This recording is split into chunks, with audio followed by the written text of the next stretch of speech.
AK Saseendran എന്നോടൊപ്പം ചേരുന്നു. മിനിസ്റ്ററെ, ഇന്ന് 15 ദിവസമാകുകയാണ് ഈ തെരച്ചിൽ. ചാലിയാർ കേന്ദ്രീകരിച്ചുകൊണ്ടാണ് ഇന്ന് തെരച്ചിൽ നടക്കുന്നതെന്നാണ് അറിയുന്നത്. ഇന്നലെയും ദാരുണമായ കാഴ്ചകളായിരുന്നു അവിടെ നിന്നുള്ളത്. അപ്പോൾ ഇന്ന് ഈ ഭൗമസംഘത്തിന്റെ ഒരു പഠനത്തിന് ശേഷം അവിടെ താമസയോഗ്യമാണ് എന്ന് വന്നാൽ ആളുകളെ അവിടേക്ക് വിടുമോ? എന്താണ് അക്കാര്യത്തിലൊരു ധാരണയായിട്ടുണ്ടോ? അല്ല, ഈ വിദഗ്ധ സംഘം നൽകുന്ന റിപ്പോർട്ടിന് പ്രാധാന്യം നൽകിക്കൊണ്ടുള്ള നടപടികളാണ് ഗവൺമെന്റ് സ്വീകരിക്കുക. കാരണം അവരുടെ ഉപദേശം വളരെ വിലപ്പെട്ടതാണ്.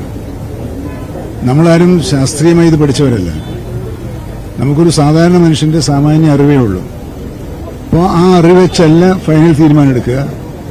ഫൈനൽ തീരുമാനമെടുക്കുന്നത് ഈ വിദഗ്ധ സംഘത്തിന്റെ, അത് വെലങ്ങാടായാലും വയനാട്ടിലായാലും നിലമ്പൂരായാലും അന്തിമ റിപ്പോർട്ട് നൽകേണ്ടത് ഇത്തരത്തിലുള്ള വിദഗ്ധ സംഘമാണ്.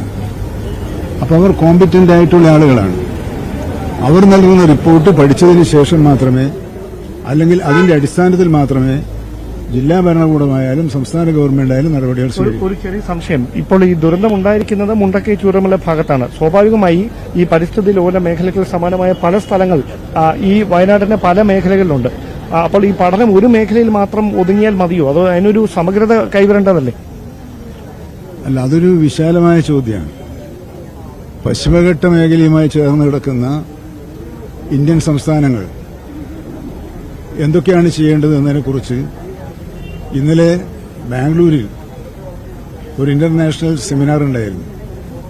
കേരളത്തിന്റെ വനംവകുപ്പ് മന്ത്രി എന്നുള്ളതിൽ ഞാനതിൽ പങ്കെടുത്തിരുന്നു. അവിടെ വളരെ ഫലപ്രദമായ ചർച്ചകളാണ് വിഷയാടിസ്ഥാനത്തിൽ നടന്നിട്ടുള്ളത്.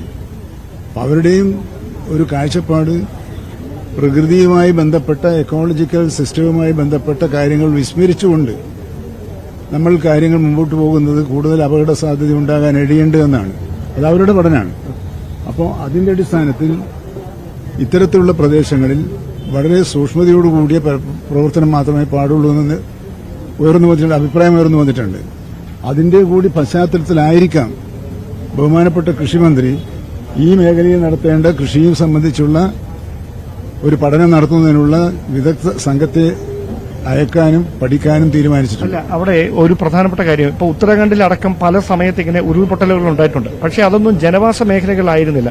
കേരളത്തെ സംബന്ധിച്ച് വെല്ലുവിളിയായി മാറിക്കൊണ്ടിരിക്കുന്നത് ഇപ്പോൾ പുത്തുമലയായാലും അത് കഴിഞ്ഞപ്പോൾ ചൂരൽമലയായാലും ഇതെല്ലാം വലിയ ജനസാന്ദ്രതയുള്ള സ്ഥലങ്ങളാണ്. അപ്പോൾ അതുണ്ടാക്കുന്ന പറഞ്ഞത് ശരിയാണ്. കാരണം മറ്റ് സംസ്ഥാനങ്ങൾക്കൊന്നും ഇല്ലാത്തൊരു പ്രത്യേകത എന്ന് പറയുന്നത് നമ്മുടെ ജനസംഖ്യാ അനുപാതം വളരെ കൂടുതലാണ്.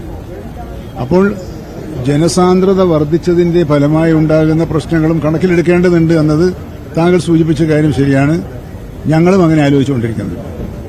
ഓക്കെ, തീർച്ചയായിട്ടും. എന്തായാലും അത്തരത്തിലാണ് ആ ഒരു പഠനം പൂർത്തിയായതിനു ശേഷം മാത്രമേ ഏത് തരത്തിലായിരിക്കുള്ള നടപടികളായിരിക്കാം എടുക്കാമെന്ന കാര്യത്തിൽ തീരുമാനമുണ്ടാകുകയുള്ളൂ. മറ്റൊരു കാര്യത്തിലേക്ക് കൂടി ശ്രദ്ധ ക്ഷണിക്കേണ്ടതുണ്ട്. കാരണം കഴിഞ്ഞ ദിവസം ഏതാണ്ട് 400-ലധികം കന്നുകാലികൾ ഈ പ്രദേശങ്ങളിലൂടെ, അതായത് ചൂരൽമല, മുണ്ടക്കൈ, അതോടൊപ്പം തന്നെ ഈ പുഞ്ചിരിമട്ടം ഭാഗങ്ങളിലൂടെ അലഞ്ഞു തിരിഞ്ഞ് നടക്കുകയാണ്. കാരണം അവർ എല്ലാം നഷ്ടപ്പെട്ട ആളുകൾ ഈ കന്നുകാലികൾ അവിടെ ഉപേക്ഷിക്കപ്പെട്ടതാണ്. അതിനെ നോക്കാൻ ആരുമില്ല. അനാഥരായിപ്പോയ കന്നുകാലികളാണ്. അതിന് കൊടുക്കാനുള്ള ഭക്ഷണവുമായി ഈ ക്ഷീര വികസന വകുപ്പിന്റെ അടക്കം നേതൃത്വത്തിൽ ഈ ചൂരൽമലയിലേക്കും മുണ്ടക്കൈയിലേക്കുമൊക്കെ കൊണ്ടുപോകുന്നതിന് വേണ്ടിയിട്ടുള്ള ഈ മറ്റേ കന്നുകാലി തീറ്റയും മറ്റുമാണ് ഇവിടെ എത്തിച്ചിരിക്കുന്നത്. ഈ ഒരു കാര്യം അതായത് ഈ ജന്തുജാലങ്ങളെ കൈവിടാൻ കഴിയില്ല. കാരണം വേദന ഉളവാക്കുന്ന കാഴ്ചകളാണ്. നിങ്ങൾ എവിടെ നിന്നാണ് ഇത് എത്തിച്ചിരിക്കുന്നത്? നമ്മളിതിപ്പോ ക്ഷീരവികസന വകുപ്പ് വയനാട് ജില്ലയാണ് ഈ ജൂലൈ 30-ന് ശേഷം ഈ ദുരന്തത്തിൽ മനുഷ്യരോടൊപ്പം തന്നെ ഒരുപാട് മൃഗങ്ങളും മരണപ്പെട്ടു പോയിട്ടുണ്ട്. ബാക്കിയായ മൃഗങ്ങൾക്കുള്ള കാലിത്തീറ്റ സംസ്ഥാനത്തിന്റെ വിവിധ ഭാഗങ്ങളിലുള്ള അഭ്യുദയകാംക്ഷികൾ, അതുപോലെ തന്നെ കേരള ഫീഡ്സ്, മറ്റു സർക്കാർ, അതുപോലെ തന്നെ സഹകരണ സ്വകാര്യ കാലിത്തീറ്റ, ഇതിപ്പം പാലക്കാട് ജില്ലയിലുള്ള ഒരു അരുവി ഫീഡ്സ് ആണ് സംഭാവന ചെയ്തിരിക്കുന്നതാണ്. ഇത് 3 ലോഡ് കാലിത്തീറ്റ, അതുപോലെ തന്നെ വൈക്കോല്, അതുപോലെ പിന്നെ പട്ടിക്കും പൂച്ചക്കും കൊടുക്കാനുള്ള തീറ്റ അടക്കം അഭ്യുദയകാംക്ഷികൾ സംഭാവന ചെയ്തിട്ടുള്ളതാണ്. അപ്പൊ അത് ഞങ്ങൾ അവിടെ ആ സ്പോട്ടിൽ ഇപ്പൊ ഞങ്ങൾ ചൂരൽമല എത്തിക്കാൻ വേണ്ടി പോവുകയാണ്. സ്വാഭാവികമായി ഇത്തരം കാഴ്ചകളാണ്. കാരണം അതിജീവനം തേടുന്ന മനുഷ്യർക്കൊപ്പം കന്നുകാലികളെ കൂടി പരിഗണിക്കുകയാണ്. കാരണം അത്രമാത്രം വേദന ഉളവാക്കുന്ന കാഴ്ചകളാണ്. അതിന് വെള്ളം കൊടുക്കാനോ ഭക്ഷണം കൊടുക്കാനോ ഒന്നും ആരുമില്ലാത്ത സാഹചര്യം കഴിഞ്ഞ ദിവസം വലിയ തോതിൽ ചർച്ച ചെയ്യപ്പെട്ടിരുന്നു. ആ ഒരു പശ്ചാത്തലത്തിലാണ് ക്ഷീരവികസന വകുപ്പിന്റെയൊക്കെ ഭാഗത്ത് നിന്ന് ഇങ്ങനെയുള്ള നടപടികൾ കൂടി ഉണ്ടാകുന്നത്. എന്തായാലും ഇന്നലെ ഉച്ചകഴിഞ്ഞ് 2 മണി വരെയായിരുന്നു തെരച്ചിൽ നടന്നത്. ചാലിയാറിന്റെ വിവിധ ഭാഗങ്ങളിൽ സമാനമായ തരത്തിലായിരിക്കും ഇന്നും മുണ്ടേരി ഫാം മുതൽ പരപ്പാൻപാറ വരെയുള്ള ഭാഗത്ത് സാഹസികമായ ദൌത്യം. ഇതിൽ സന്നദ്ധ പ്രവർത്തകർ ഉൾപ്പെടുത്തിയിട്ടില്ല. കാരണം വിദഗ്ധ പരിശീലനം നേടിയ ആളുകൾക്ക് മാത്രമേ ഈ ദുഷ്കരമായ മേഖലകളിൽ ഇത്തരത്തിലുള്ള ഒരു തെരച്ചിലിന് നേതൃത്വം കൊടുക്കാൻ കഴിയുകയുള്ളൂ എന്നൊരു വിലയിരുത്തലിന്റെ അടിസ്ഥാനത്തിലാണ് NDRFന്റെയും SOGയുടെയും പോലീസിന്റെയും പരിശീലനം നേടിയ ആളുകളുടെ സാന്നിധ്യത്തിൽ 60 അംഗ സംഘത്തിന്റെ നേതൃത്വത്തിൽ ഈ തെരച്ചിൽ ഇപ്പോൾ പുരോഗമിച്ചുകൊണ്ടിരിക്കുന്നത്.